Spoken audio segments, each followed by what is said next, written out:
नमस्कार, आप देख रहे हैं स्वराज एक्सप्रेस और मैं राजेश सोनी। साथियों, आज एमपी ही सियासत हॉर्स राइडिंग का मुद्दा गरमा रहा है और इसी साल जून में खाली होने जा रही मध्य प्रदेश की 3 राज्यसभा सीटों के लिए चुनाव का ऐलान भले ही अभी तक नहीं हुआ, लेकिन सियासी दलों ने प्लान बनाना शुरू कर दिया है। विधायकों की संख्या को देखते हुए यह माना जा रहा है कि 2 सीटें भाजपा को मिलेंगी और 1 सीट कांग्रेस के खाते में जाएगी। लेकिन बदलते सियासी समीकरणों ने संभावित परिणाम पर सवाल खड़े कर दिए। कांग्रेस के वोटर विधायकों की संख्या कम हो रही है और इसके चलते कांग्रेस के माथे पर पसीना भी आ रहा है और उसे इस चुनाव में गड़बड़ी की आशंका भी है।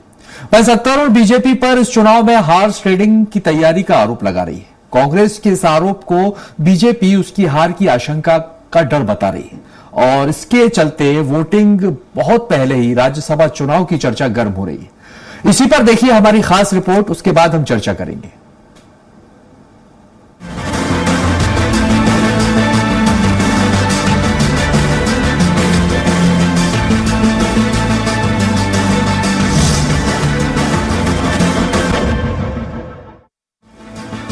मध्य प्रदेश में राज्यसभा चुनाव को लेकर सियासी सरगर्मी तेज हो गई है। नेता प्रतिपक्ष उमंग सिंघार ने बड़ा बयान देते हुए हॉर्स ट्रेडिंग की आशंका जताई। उन्होंने आरोप लगाया कि भारतीय जनता पार्टी विधायकों की खरीद फरोख्त में लगी हुई है। हालांकि कांग्रेस भी इस स्थिति से निपटने के लिए पूरी तरह तैयार होने का दावा कर रही है। सिंघार ने कहा कि पार्टी पूरी तरह अलर्ट है और राज्यसभा चुनाव में कांग्रेस के सभी विधायक पार्टी के अधिकृत प्रत्याशी के पक्ष में ही मतदान करेंगे। अब बीजेपी तो हमेशा हर जगह सरकार खरीदती है, तोड़ती है, बेचती है, आपको पता ही है और कई राज्यों में इस प्रकार हुआ है। तो अगर यहाँ पे हॉर्स ट्रेडिंग होती है तो कोई बड़ी बात नहीं है। ये कांग्रेस को हमें पता है कि ऐसा होने वाला है, लेकिन इसके लिए कांग्रेस पार्टी पूरी मजबूती के साथ तैयार है। कांग्रेस के विधायक कांग्रेस का जो उम्मीदवार रहेगा उसके पक्ष में वोटिंग करेंगे, ये मुझे विश्वास है। राज्यसभा चुनाव में हॉर्स ट्रेडिंग के आरोपों पर बीजेपी ने पलटवार किया। बीजेपी प्रवक्ता अजय सिंह यादव का कहना है, अगर कांग्रेस को डर है तो उसे अपने विधायकों को संभाल कर रखना चाहिए। उन्होंने तंज कसते हुए कहा कि कांग्रेस हमेशा अपना काम खुद ही बिगाड़ती है। बीजेपी ने इन आरोपों को पूरी तरह निराधार बताते हुए कहा कि ये कांग्रेस की घबराहट और हार की आशंका को दर्शाता है। हॉर्स ट्रेडिंग की बात करें, ये बेहद दुर्भाग्यपूर्ण है। कांग्रेस पार्टी को अपना घर संभालना चाहिए, आत्मावलोकन करना चाहिए। कांग्रेस में गुटबाजी सतह पे है। अलग अलग गुटों के विधायक अलग अलग गुटों के नेताओं को वोट नहीं देना चाहते हैं, तो ऐसे में भारतीय जनता पार्टी पर दोषारोपण करना ये कांग्रेस का दिवालियापन दिखाता है। उमंग सिंघार जिस तरह का बर्ताव कर रहे हैं, विधायकों को बिकाऊ बता रहे हैं, ये निंदनीय है। कुल मिलाकर राज्यसभा चुनाव से पहले ही मध्य प्रदेश की सियासत गर्मा गई है। एक तरफ उमंग सिंघार हॉर्स ट्रेडिंग का आरोप लगा रहे हैं तो दूसरी तरफ बीजेपी इसे कांग्रेस की घबराहट बता रही है। विधायकों की संख्या के गणित के बीच अब असली लड़ाई भरोसे और एकजुटता की है, क्योंकि अगर आंकड़े थोड़े भी इधर से उधर हुए तो नतीजे चौंकाने वाले होंगे। फिलहाल सवाल यही है, क्या ये आरोप सच साबित होंगे या फिर ये सिर्फ सियासी शोर बनकर रह जाएंगे, जिसका जवाब अब वोटिंग के दिन ही मिलेगा। Payal Chaurasia, special desk, Swaraj express. तो निश्चित तौर पर क्योंकि जिस तरह से सियासी सरगर्मियां तेज हो गई हैं इस राज्यसभा चुनाव को लेकर, अब इसको लेकर यही सवाल है कि जिस तरह के आरोप प्रत्यारोप देखने को मिल रहा है उसमें सत्यता कितनी है।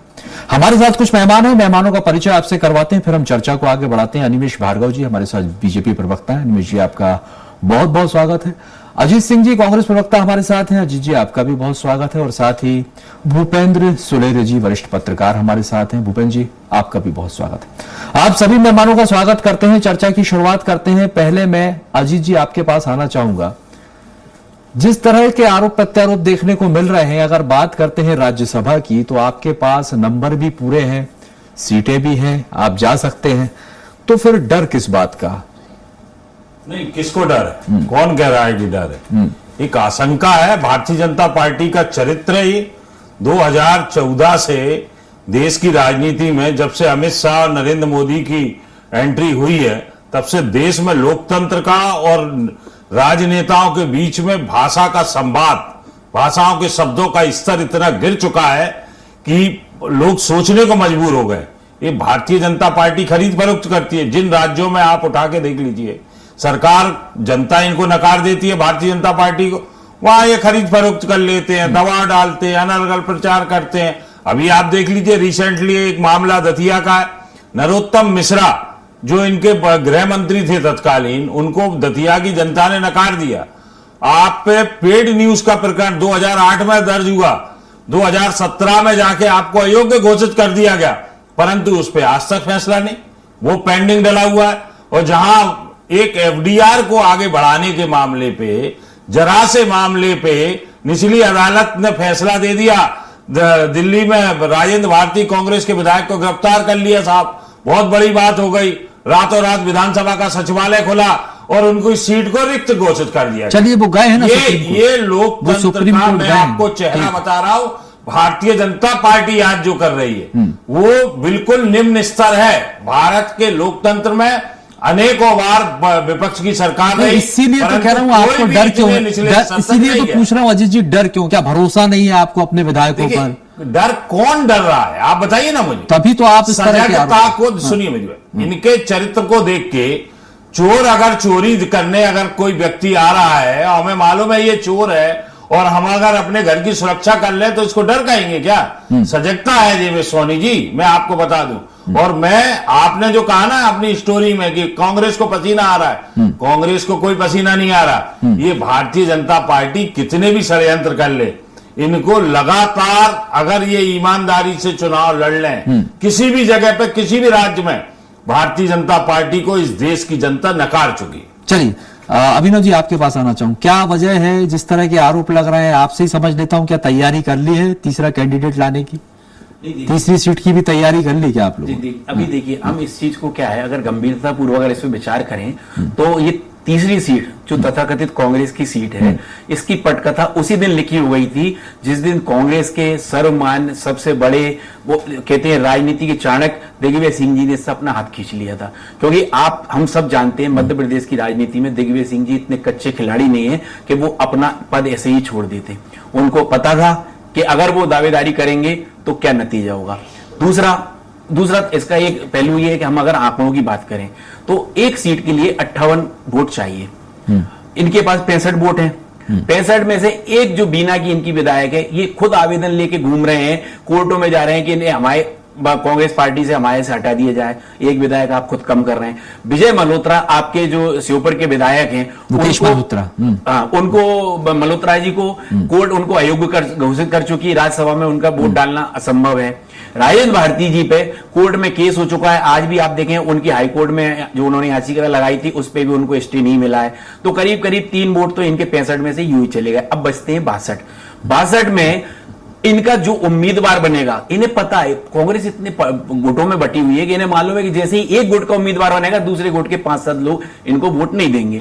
इसी बात का इंतजार है आप लोग? हाँ, नहीं, हमको क्यों इंतजार, ये तो इनकी परंपरा है ना। अब तीसरा मैं इसका पहलू बताता हूं। देखिए, खरीद फरोख्त का आरोप लगाना, हॉर्स ट्रेडिंग करना, ये करना, आरोप लगाना बहुत आसान होता है। हम तो जीवंत उदाहरण की बात करते हैं। राष्ट्रपति का चुनाव हुआ था, वहां तो कोई खरीद फरोख्त नहीं हुई थी।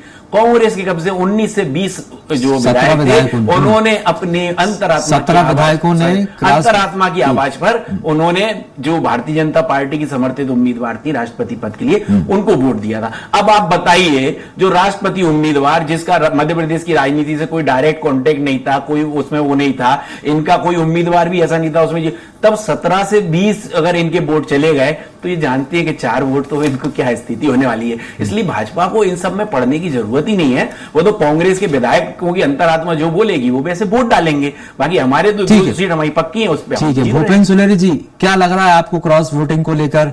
क्योंकि जिस तरह से अभिनव जी कह रहे हैं कि जो क्रॉस वोटिंग होती है, राष्ट्रपति चुनाव का जिक्र इन्होंने किया कि वो जो था अंतरात्मा की आवाज थी, आपको क्या लगता है ये अंतरात्मा की आवाज होती है या फिर ये कोई चुनावी मैनेजमेंट है? ये एक लोकतंत्र की प्रश्नावली पे एक ना जवाब देने के लिए एक सुंदर सा शब्द है, अंतरात्मा की आवाज। ये जो शब्द है ये काफी कुछ अच्छा चल रहा है क्योंकि इसमें सारी चीजें ढक जाती हैं। देखिए, 9 तारीख को राज्यसभा की 3 सीटें खाली हो रही हैं और 2 बीजेपी की हैं, जिसमें एक सुमेर सिंह सोलंकी एसटी कम्युनिटी के थे, एक जॉर्ज कुरियन बीजेपी के 2 लोग थे और एक दिग्विजय सिंह और उसके बाद समीकरण जिस तरह से बीजेपी प्रवक्ता ने बताया कि 58 सीटें चाहिए, मतलब कि मतदान चाहिए, जिनके पास 65 है और 3 लगभग उनके अघोषित हैं, एक भारती जी और एक मल्होत्रा जी और एक निर्मला सप्रे जी, लेकिन 62 हैं। उसके बाद भी कांग्रेस को लगता है कि हमारे यहाँ अंतर्विरोध है और बीजेपी क्या है, लगातार सत्ता से पार्टी है और कांग्रेस एक लंबे समय से सत्ता से दूर है, तो लोग बाग अपनी महत्वाकांक्षा अपनी सत्ता के साथ एक जुड़ाव देखना चाहते हैं। अपने विधानसभा में उनको जाना है और फिर से चुनाव लड़ना है, और चुनाव लड़ने के लिए उनको अगर सत्ता का सहयोग नहीं मिलेगा तो अपनी विधानसभाओं को कैसे सुरक्षित करेंगे। तो ये भी एक व्यक्तिगत अपने संपर्क बनाने के लोगों के एक कारण होते हैं। और हमने इससे पूर्व राष्ट्रपति के चुनाव में देखा है, लगभग 1.5 दर्जन लोगों ने क्रॉस वोटिंग की थी।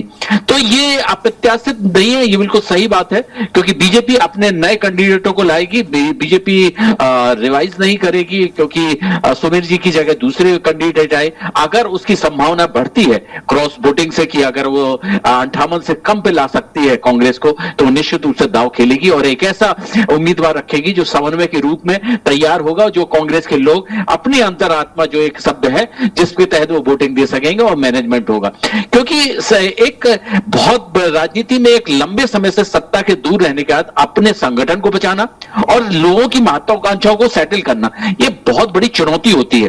और हम कांग्रेस को देख रहे हैं लगातार रूप से, जो कि ऊपर से कांग्रेस जो राष्ट्रीय उनका जो नेतृत्व है और जो किस तरह से एक नैरेटिव नहीं बना पाता है बीजेपी के खिलाफ, एक कहीं कुछ चीज बनाता है, फिर उसके कारण एक विफलता हो जाती है।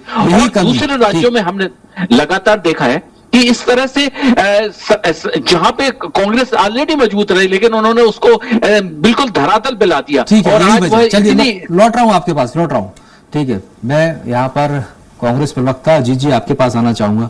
अभी आपने कहा कोई डर नहीं है, चलिए हम मान लेते हैं कोई डर नहीं है, लेकिन यदि डर नहीं है तो जिस तरह के आरोप लग रहे हैं, तो क्या आप एक माहौल बनाने की कोशिश कर रहे हैं, क्योंकि आने वाले समय में विधानसभा चुनाव है, एक संदेश पहुंचे जनता के बीच, एक नैरेटिव सेट हो? देखिए, अभी विधानसभा चुनाव में तो समय है, मैं बताऊं, उससे पहले नगरीय निकाय के, स्थानीय निकायों के चुनाव आएंगे, उससे फैसला हो जाएगा भारतीय जनता पार्टी के कुशासन का। जहां तक डर की बात है, मैंने आपको पहले बताया, ये सजगता है, सजगता और डर में दोनों में अंतर रहता है। अगर कोई जिसको मालूम है हमें कि ये व्यक्ति या ये संस्था लगातार चोरी करती रहती है, आप देखिए ना, भारतीय जनता पार्टी मध्य प्रदेश में आप इनके मंत्रियों को देख लो, जो जितना भ्रष्टाचारी, जिसपे जितना बड़ा इल्जाम, उसको उतने बड़े बड़े विभाग दे दिए साहब। आप देखिए, यही मोहन यादव जी पे 200 एकड़ भूमि का आरोप लगा था, जो सिंघस क्षेत्र से उन्होंने हटाया था। इस समय शिवराज सिंह जी, सुनिए मेरी बात, सोनी जी, शिवराज सिंह का चरित्र बता रहा हूं, भारतीय जनता पार्टी का चरित्र बता रहा हूं, सोनी जी, आप विषय पर भारतीय जनता पार्टी का चरित्र बता रहा हूं। यही शिवराज सिंह जी मुख्यमंत्री थे, उसी जो मोहन यादव ने जब वो फैसला करवाया था, तो शिवराज सिंह जी ने उसको पलटवाया। समय कम है, बात आने दीजिए, समय कम है, विषयांतर मत जाइए। भारतीय जनता पार्टी का चरित्र है, जो जितना बड़ा भ्रष्टाचारी, उसको उतना बड़ा भारतीय जनता पार्टी पर। आप ये बताइए, आपको अपने विधायकों पर भरोसा नहीं है? आप ये बताइए, भरोसा भाई कौन कह रहा है? फिर किस बात का डर, क्यों आरोप लगाए जा रहे हैं? किसको डर है? क्यों आरोप लगा रहे हैं कि ये खरीद फरोख्त करेंगे? भाई आरोप इनका चरित्र है, इन्होंने सरकार गिराई 2020 में, चरित्र है इनका। अगर हम सजग, आप ये बताइए, यदि आप राष्ट्रपति चुनाव के दौरान यदि बात करते हैं, सुनिए तो, मेरी बात राष्ट्रपति चुनाव के दौरान जो 17 एमएलए में क्रॉस वोटिंग, एक मिनट अजीत जी, क्रॉस वोटिंग जो हुई थी आपके विधायकों ने की थी, क्या पता चल सका है कि उन्होंने की थी? आपने आकलन किया उसका? सब आत्मा अवलोकन कर लिया, सब एनालिसिस कर लिया, फिर परंतु क्या है, नैरेटिव मत सेट करिए, सजगता को डर मत बताइए। आप कह रहे ना कांग्रेस के पसीना आ रहा है, कहां पसीना आ रहा है भाई? हम कंफर्टेबल मेजोरिटी में हैं। आप तो को तो ये कहना चाहिए कि कांग्रेस जिन राज्यों में बहुमत है, वहां पे भारतीय जनता पार्टी का अगर कोई भी सांसद राज्यसभा के माध्यम से जाता है, तो कांग्रेस पार्टी कभी डिस्टर्ब नहीं करती वहां पे खरीद फरोख्त करके।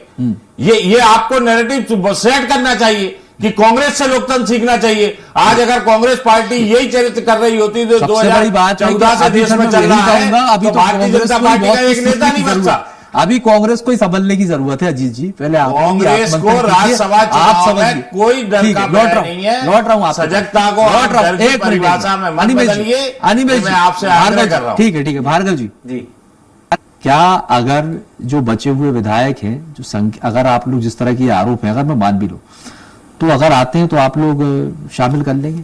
भाजपा में स्वागत है उनका? नहीं देखिए, या फिर क्रॉस वोटिंग होती है तो आप लोग इसमें तैयार हैं? नहीं, तो क्रॉस वोटिंग में तो देखिए भाजपा का तैयार होना और नहीं होने का कोई विषय ही नहीं है। देखिए ये विषय कहां से छिड़ा, उमंग सिंगार जी ने आरोप लगाया।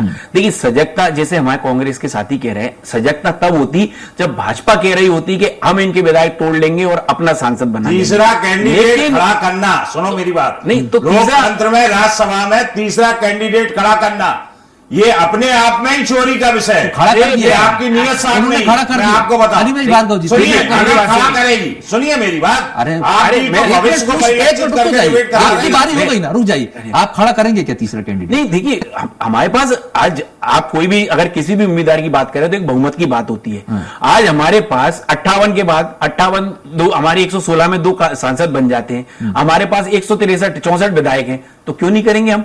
हमारे पास तो ऑलमोस्ट तीसरे सांसद के वोट ऑलमोस्ट है ही। कहां है तीसरे? क्यों सिर्फ 4? भाई आज इसके 65 में से 3 तो अयोग्य घोषित हो चुके हैं। अरे तो 3 अयोग्य होने से थोड़ी अभी आपको जरूरत है, इसीलिए तो वो बात चल रही है। नहीं तो जरूरत है तो हम थोड़ी कह रहे हैं कि हमको कोई वोट दीजिए। भाई हम तो देखिए, मेरी बात सुनिए, कहीं भी होता है कोई भी उम्मीदवार, चाहे विधानसभा में, लोकसभा में, राज्यसभा में, चाहे राष्ट्रपति पद का हुआ, कोई भी हुआ, देखिए संभावनाओं पर ही खड़ा होता है। भाई इसमें कोई ऐसा तो गारंटी, कोई ऐसा तो रहता नहीं है। भाई वो अपनी संभावना है, परिस्थिति देखेंगे, अगर हमको लगता है अनुकूलता बनती है। देखिए अगर तुलनात्मक देखें तो तुलनात्मक ऐसा तो है नहीं है कि कांग्रेस भाजपा के पास सिर्फ 2 सांसद के अलावा तीसरे के लिए वोट नहीं है। हमारे पास बहुसंख्यक वोट हैं जो वहां तक जा सकते हैं। और अभी इसमें कोई निर्णय भी नहीं लिया है, पार्टी ने अभी कोई आधिकारिक स्टेटमेंट भी नहीं दिया है कि हम तीसरा उम्मीदवार खड़ा करेंगे, नहीं करेंगे, क्या करेंगे।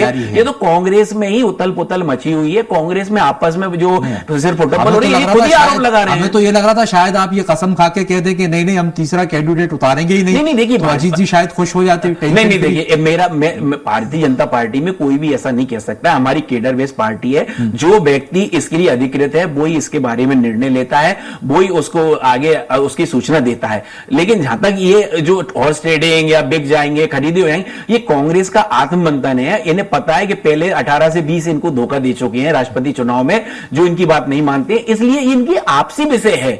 अभी तक भाजपा ने तो इस पर कोई चर्चा ही नहीं की है। भाजपा ने कब कहा है कि हमारे पास बहुमत है, हम तीसरा उम्मीदवार उतारने जा रहे हैं या हम जिता के बता देंगे? ऐसा कोई विषय ही नहीं है। ये तो सिर्फ कांग्रेस का ही आरोप है। कांग्रेस ही उसमें सफाई दे रही है, क्योंकि कांग्रेस को ही पता है कि हमारे साथ हमारे विधायक ऐसा करते आए हैं। तो ये एक कहना चाहिए कि जो हमारे कांग्रेस के साथी कह रहे हैं ना, ये एक्चुअली इनको क्या है, इनको ये पूरा पता है कि इनके विधायक इनके साथ क्या करने वाले हैं, इसलिए इन्हें डर है। ये माहौल बना के जो हार होने वाली है, हो सकती है, उसके लिए अभी से माहौल बना रहे हैं। जैसे चुनाव में ईवीएम पे ठीकरा फोड़ते हैं ना, ऐसे इस पे ये अभी से कर रहे हैं। अरे वो तो हमें पहले ही पता था, हम तो कहते थे हॉर्स ट्रेडिंग हो जाएगी। अरे हॉर्स ट्रेडिंग नहीं हो रही साहब, आपके विधायक आपके साथ नहीं है। वो आपको रोज आपको कह रहे हैं कि साहब फलाना उम्मीदवार होगा तो हम वोट नहीं देंगे, ठिकाना उम्मीदवार होगा तो हम वोट नहीं देंगे। तो इसलिए पता है कि हमारे बहुमत के वोट हमें नहीं मिल पाएंगे।